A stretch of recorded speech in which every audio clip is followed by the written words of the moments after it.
For Lennox Lewis and Andrew Golota. And you can see that Golota is 3 years the younger at age 29. Lewis has a 1-inch height advantage.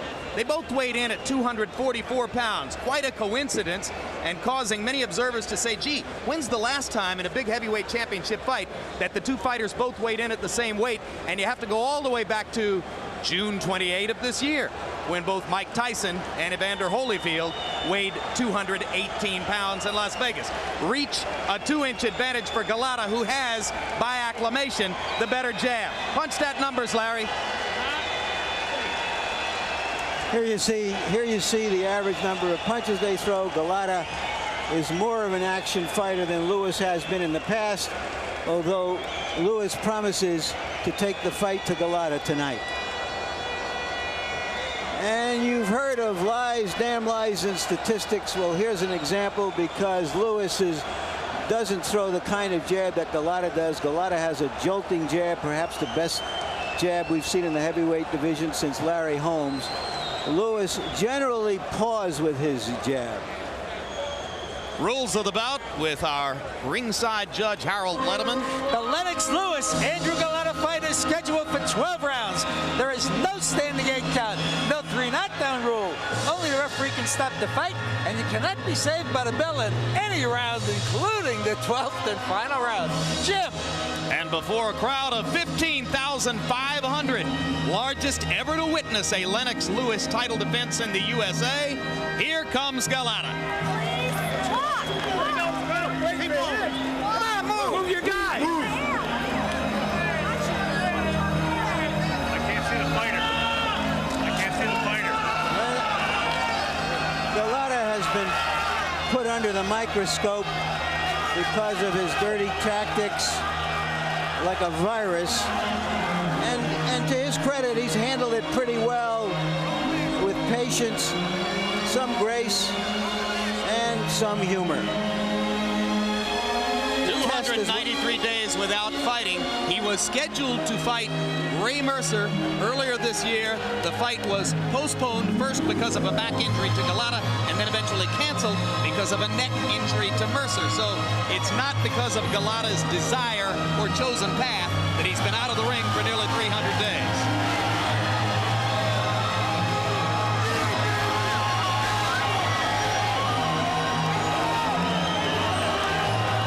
Jim, this does evoke the kind of passion we've seen in soccer matches all over the world.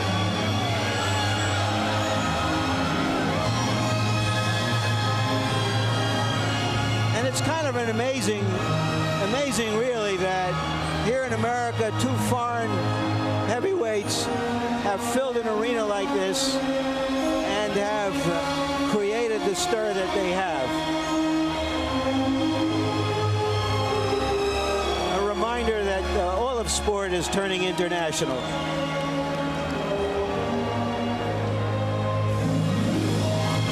You can see fans who are able to reach over and make contact with Golota and the men around him. Obviously, this is not an easy place to secure the fighters as they make their way into the ring, and that's one of the reasons why they've already determined that Lennox Lewis, because of disturbances in the crowd, must take a different path to the ring than the one originally planned for him.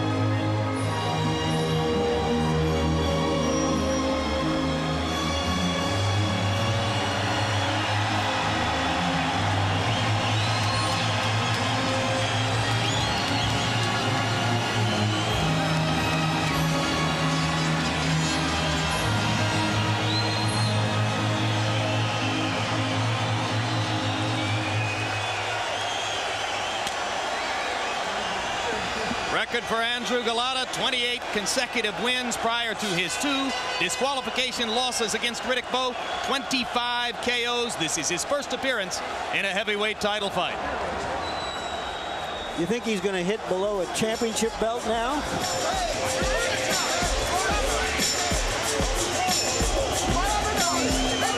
To Lennox Lewis's credit, when he could make a hand-picked opponent for his title, he didn't take the path of least resistance, which is so much the custom today.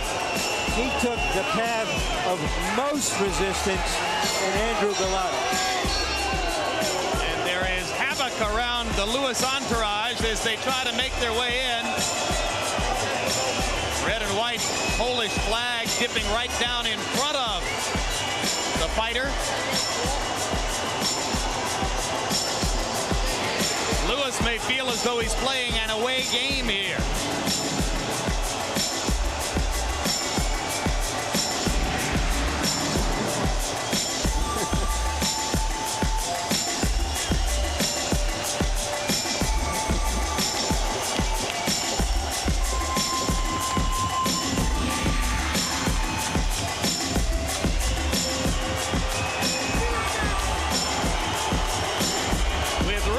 Jamaica, Canada, and Great Britain.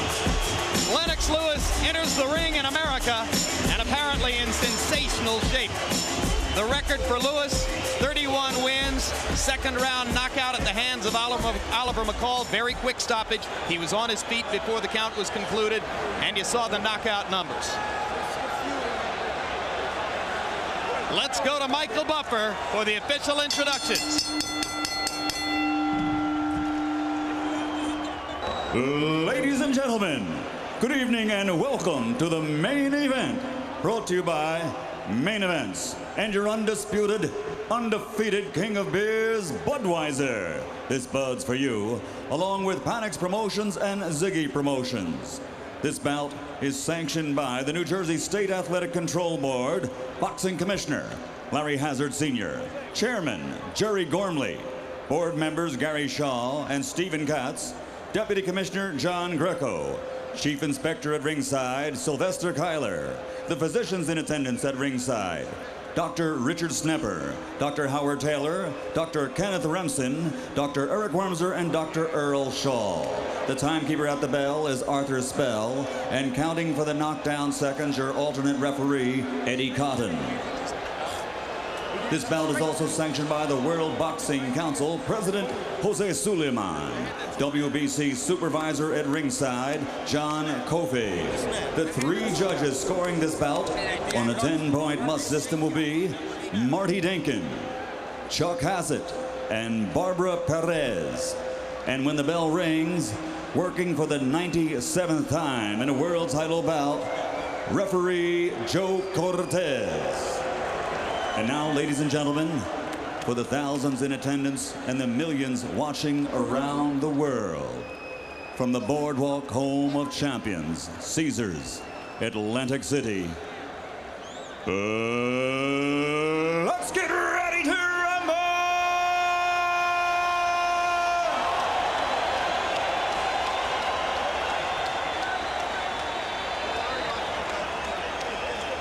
12 rounds of boxing for the WBC Heavyweight Championship of the World. Introducing first, fighting out of the blue corner, wearing white, trimmed with red, and weighing in at 244 pounds.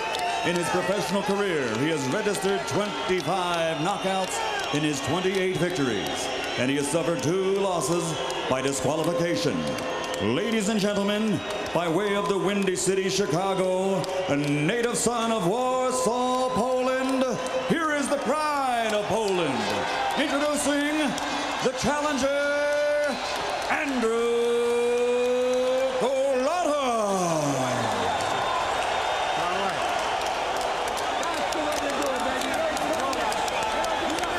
And across the ring in the red corner, wearing red, trimmed with white, and weighing in also at 244 pounds. In 1988, he captured Olympic gold. And now, as a professional, in 32 bouts, he has 31 victories with only 1 defeat. And he has scored 25 knockouts. From East London, England, ladies and gentlemen, presenting the pride of Great Britain, the 2-time world heavyweight champion and reigning WBC heavyweight champion of the world, Lennox Lewis.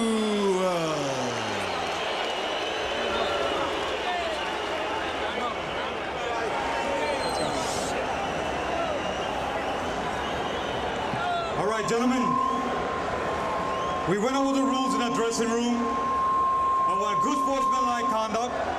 Obey my commands at all times. I want a clean fight from both of you. Understood? You understood, Andrew? Lennox? Okay, touch him up. Can the foul pole become a fair pole and become a force in the heavyweight division? Can the true Brit show true grit and get the respect that he craves? The stare down was good. The stare down was real. They know each other pretty well by now, Roy. They had one of those lengthy press tours. They've spent day after day with each other. And it's a cliche, of course, but I don't think they particularly like each other. I don't think so either. Well, one has what the other one wants, and the other one wants it badly.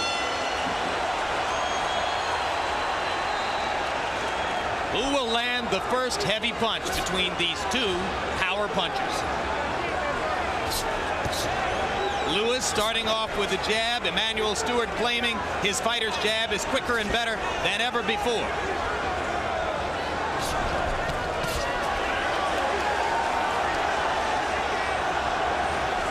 Golota a little bit more tentative at the outset than he appeared to be against Riddick Bowe. Lewis lands a right hand over the top.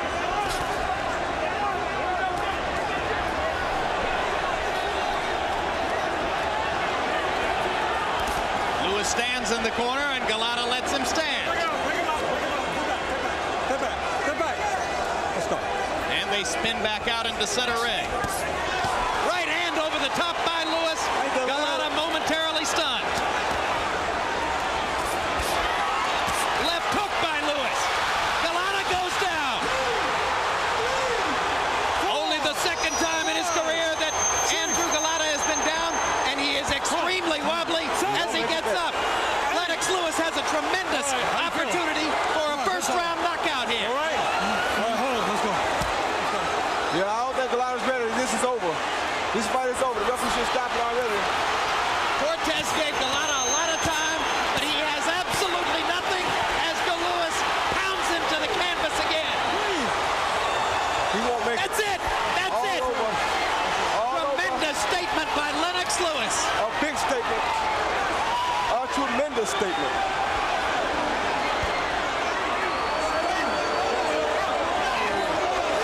He's been waiting for years, and it finally happened. Andrew Golota had been warned by his camp that Lewis would come out quickly, but he still looked a little bit tentative to start out, as though he couldn't find yet the equation to land that good jab of his, and he let Lewis take the initiative. And Lewis, whom we said earlier is the biggest puncher in the heavyweight division, showed what we meant against this 244-pound giant. I don't think Golota ever recovered from the first big right hand that Lewis landed. No, I don't think he did either. When Lennox gets time to land that big right hand, it usually means trouble. When he hit Golota, Golota was not ready for it, and it took a bad effect on him. And remember that Lewis had been saying all along he didn't want to give Golota a chance to land low blows, and the way to do that was to get to him early and hurt him early. There's nothing more definitive than what we just saw. It's certainly the most definitive, defining knockout in the heavyweight division since Mike Tyson was a young and dominant fighter. Since June of 1988, when Tyson here knocked out Michael Spinks in 91 seconds. That's the last time you saw this definitive a statement in the heavyweight division. This was similar to what Roy Jones did to Montel Griffin. And Roy, you can identify with when it wells up in you over and over for years. You want this. Lennox wanted it so badly, and he got it. Yes, he did, and it's very good to see Lennox back like this. Here's the first overhand right. And Golota was hurt from that, and then the left hook. And Emanuel Stewart has been saying all along, hey, don't focus only on my fighter's right hand. That left hook is pretty heavy, too. First knockdown coming here. And Golota just with no defense against Lewis's power shots. Yeah, but you also see Lennox putting shots together here, like I said earlier, that he stopped doing. He throws the 1-2, came back with another 1-2, and came back with even another 1-2. That's how Lennox Lewis got to be what Lennox Lewis was. You know, no fighter in the heavyweight division has had more criticism heaped on him by reporters, particularly American reporters, in the past several years than Lennox Lewis. But through it all, not too many guys wanted to fight him. Not too many guys were stepping up and saying, well, let me have a shot at Lennox Lewis. No. And here's the reason why. Yeah, because they knew the talent that Lennox possessed. It's just that he was hurt badly by the mishap on the Riddick Bowe situation. When he didn't get a chance to prove himself against Riddick Bowe, that hurt Lennox Lewis. And every American critic presumed that Riddick Bowe was the better fighter than Lennox Lewis, but Golota's whole reputation was based on his 2 trips with Bowe, and off of this you have to say, well, how much was that? How good was Bowe? Well, that goes to show you. And I don't think it was that Bowe was bad either. It's just that Bowe really didn't take this fight serious because he too cheated himself when he didn't fight Lennox Lewis when the fight was at prime time. Another look at the intense first-round destruction of Andrew Golota by the thunderous punches of Lennox Lewis. And that usually means that a guy is back. Well, there's a statement. If you were wondering if the winner of tonight's fight could make a definitive statement that would put him in line as the obvious public challenger to the winner of Holyfield Moorer, there it was. Here's Michael Buffer. Ladies and gentlemen, the end comes at 1 minute 35 seconds of the very first round. Referee Joe Cortez calls the fight to an end. The winner, and still WBC heavyweight champion of the world, the pride of Great Britain, Lennox Lewis.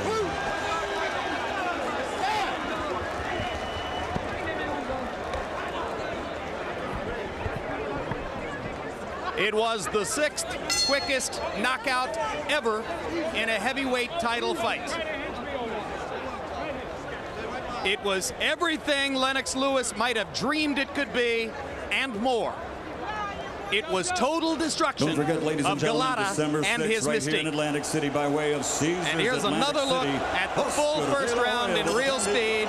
And Golota started off tentatively, Roy, and just never really got into it. No, because he came here not prepared. He got here late. His whole night started just like he started. He started out late. He came in unready. He wasn't prepared like he wanted to be. And it shows right here. He's cold. He has no clue of really what's about to happen because he's not prepared. Left hook by Lewis, driving Golota back just a little bit. Golota not even able to land his vaunted jab in the early going. That right hand drove him back, and that was a prelude of things to come. Yeah, and sometimes it shows that he may have not been as serious as was Lennox Lewis. And it's so strange because in my fight with Montel Griffin, the second fight, Montel said the same thing. He said he didn't get a chance to warm up. You should have been ready 5 months ago. You knew we were coming to this. This is professional boxing. You're supposed to be warmed up when you get to the ring, and it's your responsibility.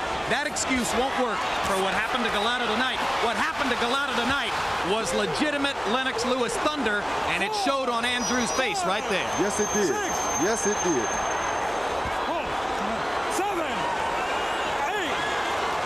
And here I think the referee really gave him more time than he was supposed to have to get himself back together. But I guess he wanted the fans to really see a good fight. You know? Cortez all but gave Golota an obvious excess of time, but it didn't matter to Lewis, who mixed in a body shot in the closing barrage.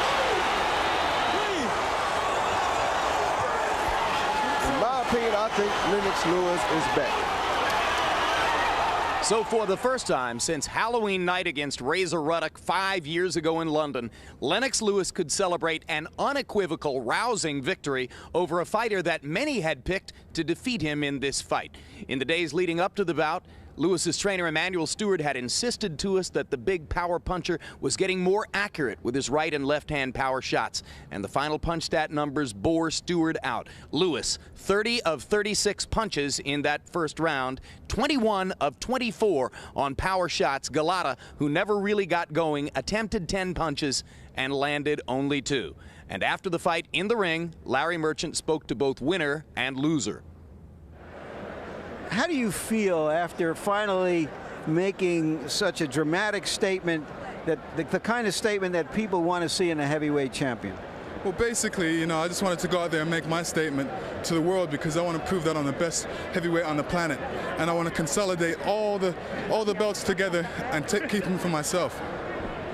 Have you been turned from, I don't know, a big pussycat into a big tiger? Well, I told Golota, welcomes to the lion's den. And, you could say the people were woke in a sleeping lion, and that was me. I just wanted to go in there and prove my point. I wanted to go in there and get rid of him. Like I said, I wanted to get rid of all the misfits in the heavyweight division right now. And, Golota was the last person on my list. And I basically wanted to go out there and hit him before he could commit any fouls in there. Once I had him hurt, just take him out. Did he look tentative or frozen to you when it started out, or waiting to see what might develop, and you just got to him before he could figure anything out? Well, I knew what my game plan was going in there. I just wanted to go in there and prove my point and not really worry about him. Everybody was making a big statement about the low blows and him being dirty. I didn't want to give him no chance to do anything dirty. Just going to go in there and do my job, go in there and hit him. Emmanuel Stewart said I'm an accurate puncher, so I just wanted to go in there and prove that I'm an accurate puncher. Once I hit him, I knew he was begun. All right, we want to take a look at what happened in the ring again, and have you describe to us, Lennox, what you saw early on and how you imposed yourself on Golota. Basically, I realized that he was a bit tentative, with his punches. He was basically waiting for me to do my thing. But Golota's never seen nothing like me. He's never seen my kind of speed, my kind of accuracy, especially my kind of punching power. Once he got hit, you see what happens after one punch. He basically reacted in a negative way and he was hurt. When he got up again, wobbly, you knew it was the end, didn't you? I knew it was the end because I felt the referee, took a long while with the count. But I wanted to take my time, and I was very intense. All right, Emmanuel Stewart, you've been preaching to this lion for several years since you've begun to train him, that he had the kind of ability to do this rather than to be a counterpuncher. Has he finally achieved what your dream was for him, as well as what his dream was for himself? Yes, I'm very happy. I've always said from the day that I first saw Lennox, he was the best heavyweight that I'd ever saw, and that's why I was excited when I got involved with him. But he's a puncher first, and the thing that amazed me about him, he's going back to his old days when he really was an aggressive person in the streets. But the thing about his accuracy is so much that if he punches, his volume goes up, his knockouts are going to, because he's a very accurate puncher. All right, Lennox, what are you hoping for next? Like I said, to consolidate all the championship belts. Lennox Lewis is still on a mission. I want to become undisputed heavyweight champion of the world, and that's my goal. You came late. You delayed coming into the ring. Were you cold in there? Were you not fully prepared for the start of the fight? I don't know what happened. I just got caught. It's hard to understand to me that why did it happen. And what can I do? Accident. You never had a chance to use your jab convincingly to do anything. Was he just too strong and too accurate with his punches? I was a little bit too pressure, I guess. Too nervous, And you say that you were a little nervous because of the pressure. In some ways, did all the talk of the low blows inhibit you, make you less aggressive than you would ordinarily be? There's a lot of things, happen, in the past, so I got to the disqualification. Everybody talk about it, and a little bit too much, but what can I do, I can't just, make guilt anybody else around, because I lost the fight, so. You're saying that there was so much talk about the disqualifications that added to the pressure of fighting for a title for the first time. Would that be an accurate reflection of what you said? Yes, people couldn't believe they're not able to fight for a title. Just happened, just accident, no happened. And I'm sorry, Lou, you spent so much time with me, and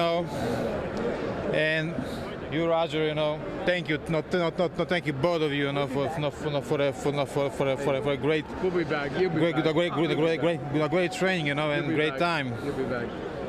But what can I do? I'm sorry. Thank you very much, Andrew.